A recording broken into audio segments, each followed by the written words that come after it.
tous, dag allemaal, fijn dat u er bent. Je me réjouis de vous accueillir ici, chez moi, dans le temple protestant de l'église Wallonne de la Haye. Fijn dat u er bent, en u merkt het al. Het gaat ook in het Nederlands. We gaan de komende weken het en in het Nederlands doen, en in het Frans. Donc, et en français, et en néerlandais, les cultes, ou les soi-disant cultes, disons, à venir. Dieu est notre Seigneur, il est là avec nous, il nous appelle, il nous unit, il nous rassemble, il est là parmi nous. God is er, hij geeft aan ons, hij verzamelt ons, hij roept ons, hij is bij ons. Ik wil graag met u een stukje lezen uit de Bijbel, de Psalm. J'aimerais bien lire avec vous un passage biblique, à savoir le psaume 23. À cet effet-là, j'utilise cette version-ci, qui s'appelle la Bible version Parole de Vie. Dit is de Bijbel die de jeugd gebruikt bij ons, een moderne Franse vertaling van de Bijbel. Ik lees dus voor uit Psalm 23. Le Seigneur est mon berger, je ne manque de rien. De Heer is mijn herder, mij ontbreekt niets. Il me fait reposer dans des champs d'herbes vertes, il me conduit au calme près de l'eau. Hij doet mij nederliggen in grazige weiden, hij leidt mij aan stille waterkens.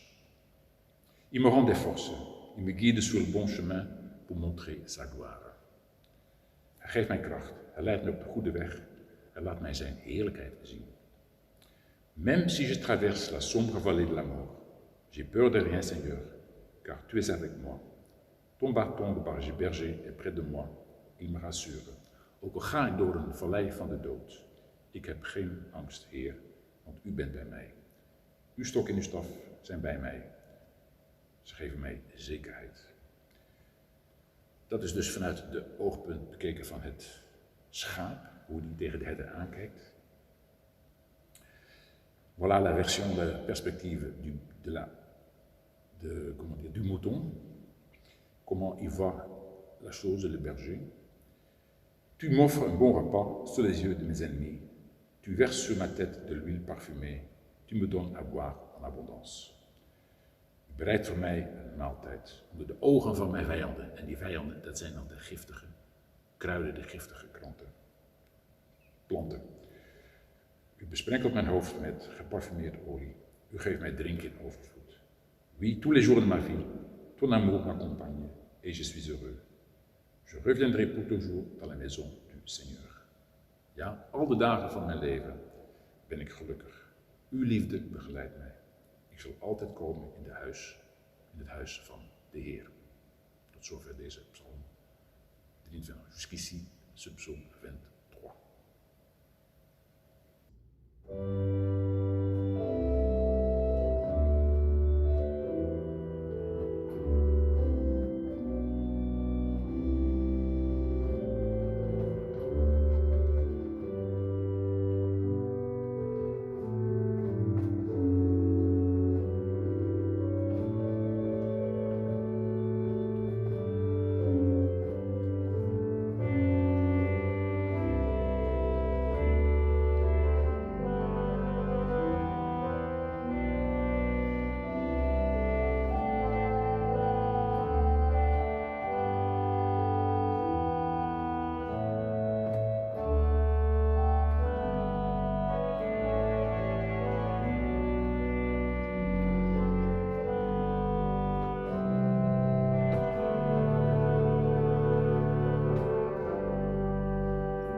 Alors, le thème pour ce dimanche 19 juillet 2020. Het thema voor deze zondag 19 juli 2020.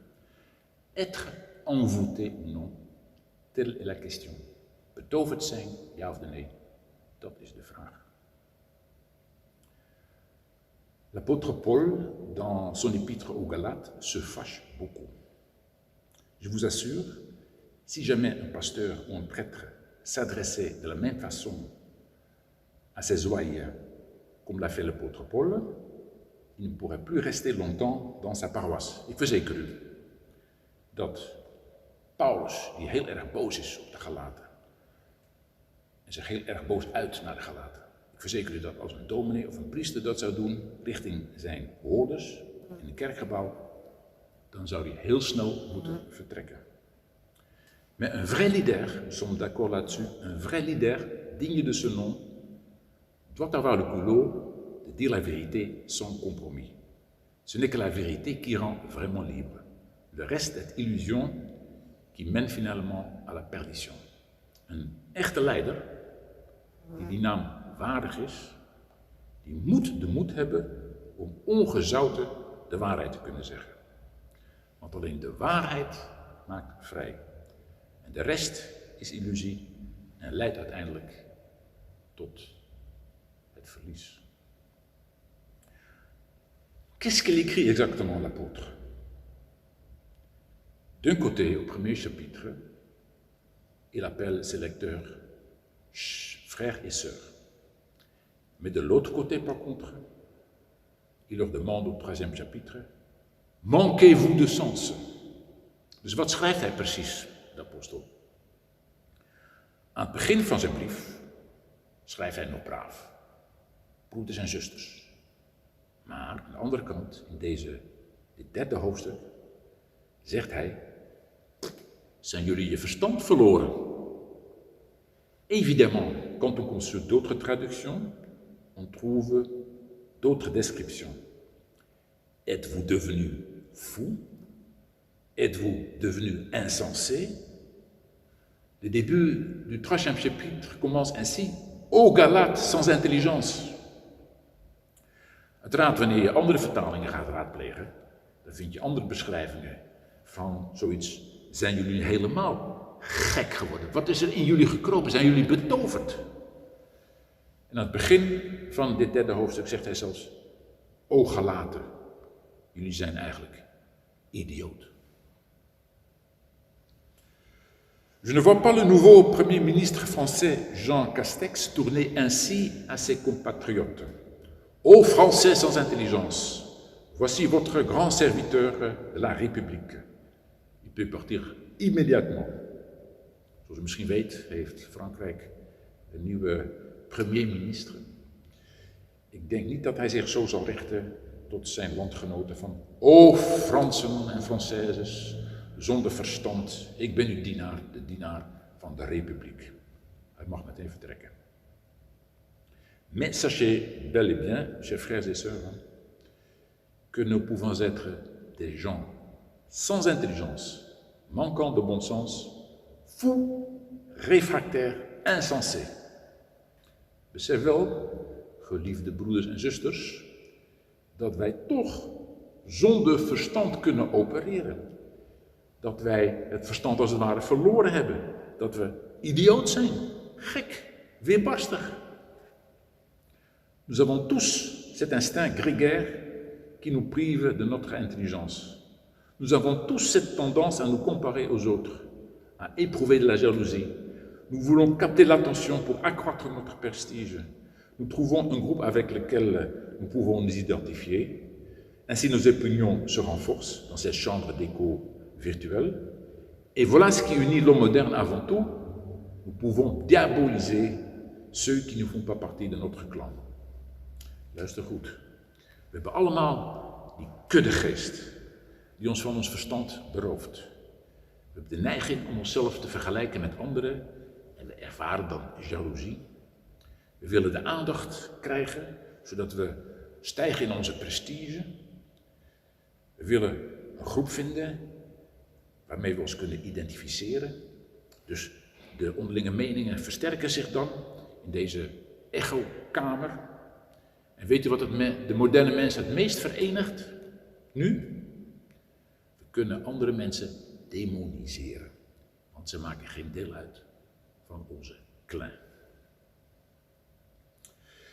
Non, non, non, seulement l'évangile de Christ nous rend vraiment libres. Sinon, nous nous laissons capturer, hypnotiser, envoûter par le monde où nous vivons. C'est de l'esclavage mental. C'est une liberté illusoire. Nee, nee, nee. Alleen het evangelie van Christus maakt ons werkelijk vrij. Anders laten we ons te pakken nemen, laten we ons hypnotiseren, betoveren door de wereld waarin wij leven. Het is eigenlijk mentale slavernij. Het is een illusie, deze vrijheid. Alors Paul écrit, Galates sans intelligence, qui vous a fasciné pour que vous n'obéissiez plus à la vérité, vous aux yeux de qui Jésus-Christ a été décrit comme crucifié. Dus Paulus schrijft, o Galaten zonder verstand, wie heeft jullie betoverd? Wie heeft jullie zo gefascineerd dat jullie niet meer naar de waarheid kijken? Ik heb jullie toch voor jullie ogen Jezus Christus beschreven als zijnde de gekruisigde. Évidemment, parler d'un homme crucifié n'est pas très attrayant.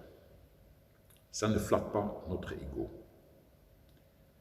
Prétendre que cet homme crucifié n'avait rien fait de mal aux gens, au contraire, ça démontre les failles du système judiciaire et humain. Kijk, praten over een gekruisigde mens, dat is niet echt boeiend. Dat streelt onze ego niet. En ook nog weten dat deze mens, deze gekruisigde, niets verkeerd gedaan heeft, integendeel, dat geeft toch wel het failliet van het menselijk-rechtelijk systeem aan. En plus, cet homme-là a été sans péché, ce qui aggrave infiniment la faute humaine. Et en plus, en étant crucifié, cruellement, il a prié en faveur des soldats romains. En plus, il a répondu à un des brigands co-crucifiés, tu seras avec moi au paradis. Il a parlé avec une autorité divine. Dus deze mens was ook nog zonder zonde, waardoor zijn dood aan het kruis eigenlijk een immens, onmetelijk grote fout is geweest. En tegelijkertijd ook, terwijl hij aan het kruis hing, heeft hij gebeden ten gunste van de Romeinse soldaten. En heeft geantwoord aan een van de gekruisigden naast hem, jij zult met mij in het paradijs zijn. Hij sprak dus met een goddelijk gezag. L'apôtre Paul a décrit à peine cette scène aux yeux des Galates. Il a voulu dire, sachez donc qui est votre Dieu, qui est votre Seigneur, qui est votre Seigneur. Lui, il a été crucifié, lui, il est ressuscité. Dus de apostel Paulus heeft voor de ogen van de Galaten deze gekruisigde beschreven. Weet toch wie uw God is. Deze gekruisigde, deze opgestaan, hij is Heer, hij is uw redder. En d'autres termes, lui, il est votre point de départ, votre boussole, il est même devenu votre moi supérieur qui vous anime par votre esprit. Met andere woorden, hij, deze gekruisigde, hij is uw startpunt, hij is uw kompas, hij is uw bovenste ik, kun je zeggen. Hij geeft u het leven door zijn geest.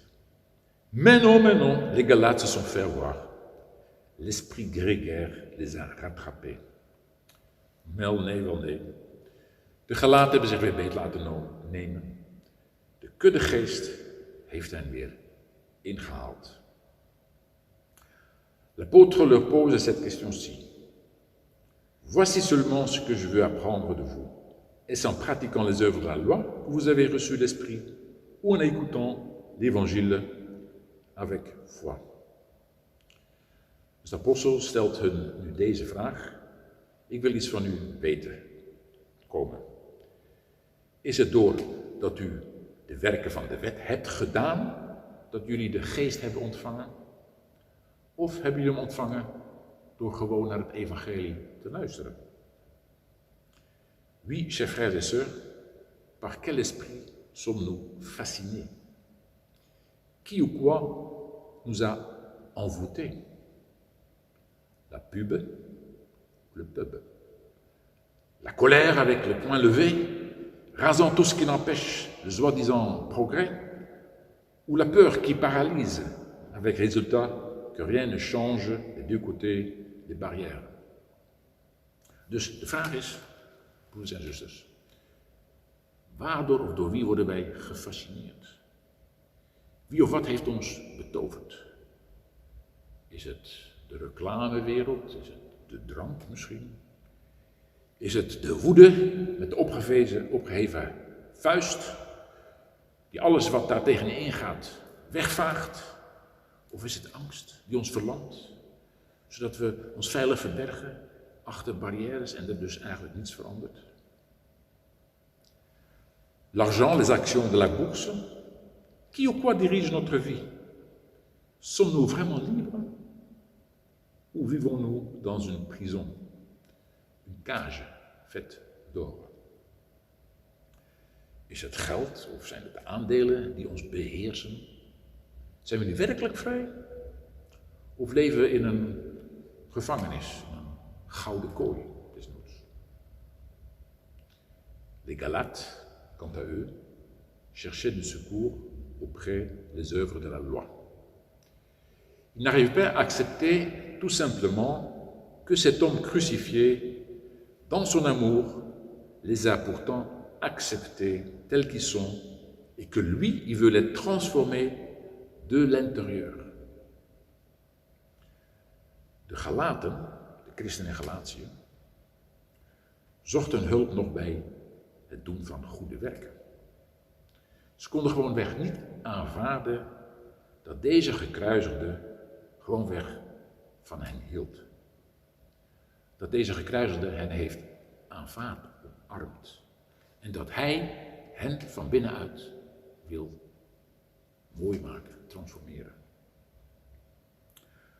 Donc c'est pas par les œuvres de la loi qu'il faut ajouter quoi que ce soit à l'œuvre complète et définie du Christ pour être libre. Dus we moeten niet proberen door werken of door wat dan ook iets nog toe te voegen aan wat deze gekruisigde voor ons heeft gedaan, om werkelijk vrij te zijn. L'apôtre Paul continue ainsi. Manquez-vous à ce point de bon sens? Après avoir commencé par l'esprit, voulez-vous maintenant finir par vos propres forces?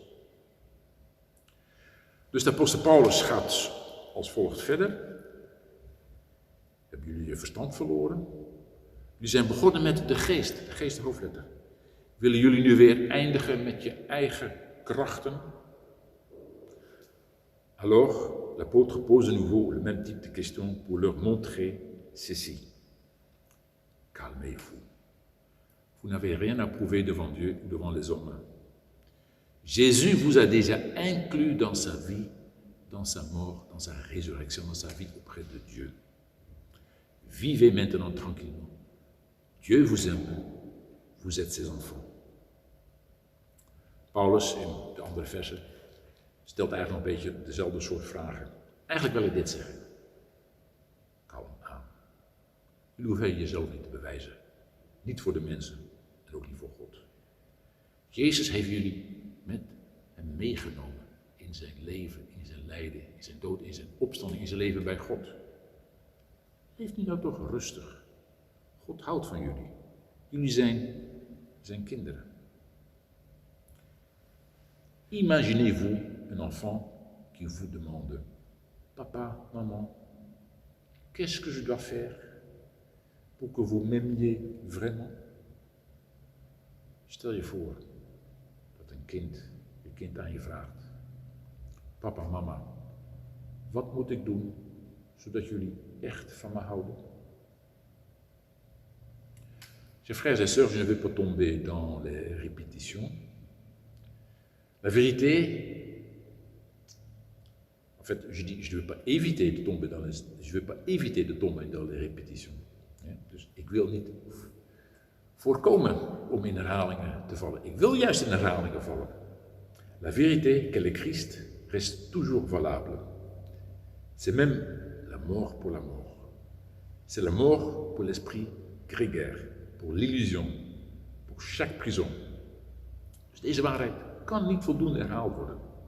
De waarheid is dat Christus het leven is. Hij is de dood voor de dood. Hij is de dood voor de kuddegeest, voor de illusie, voor de gouden gevangenis. Lui, il est la vie. Et il faut proclamer cet évangile chaque dimanche. Écoutez-la avec foi. Vous vous sentez et vous êtes libre en Christ. Luister hiernaar met geloof. Je mag je vrij voelen in Christus. Dat evangelie mag elke zondag, elke dag verkondigd worden. Amen.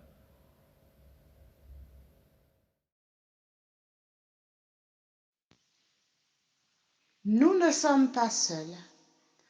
Nous vivons dans le monde que Dieu a créé.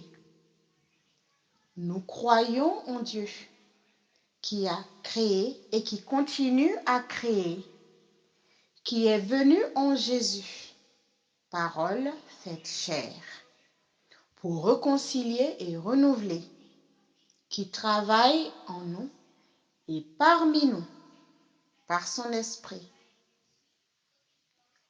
Nous avons confiance en Dieu. Nous sommes appelés à constituer l'Église pour célébrer la présence de Dieu, pour vivre avec respect dans la création, pour aimer et servir les autres, pour rechercher la justice et résister au mal, pour proclamer Jésus crucifié et ressuscité, notre juge et notre espérance. Dans la vie, dans la mort et dans la vie au-delà de la mort, Dieu est avec nous. Nous ne sommes pas seuls. Grâce soit rendue à Dieu. Merci de nous avoir suivis jusqu'ici. Dank u dat u tot nu toe hebt gekeken. N'oubliez pas de liker notre kanaal YouTube en cliquant sur l'icône pouce levé en bas de la page. Vergeet niet, vooral vraag ik u nederig, om toch eventjes te liken door op dat opgeven duimpje te klikken. Je vais finir avec une bénédiction qui se trouve dans la première épître de l'apôtre Pierre. Ik wil afsluiten met een zegen, zoals we die vinden in de eerste Petrusbrief, 5e hoofdstuk. Le Dieu de toute grâce vous a appelé en Jésus-Christ à sa gloire éternelle. Après que vous aurez souffert un peu de temps, il vous rétablira lui-même, vous affermira, vous fortifiera, vous rendra inébranlable. À lui soit la gloire et la puissance au siècle des siècles. Amen. In het Nederlands. De God nu van alle genade, die ons geroepen heeft tot zijn eeuwige heerlijkheid in Christus Jezus. Hij zelf mogen u, na een korte tijd van lijden, toerusten, bevestigen, versterken en funderen. Hem zij de heerlijkheid en de kracht in alle eeuwigheid. Amen. Passez une bonne semaine.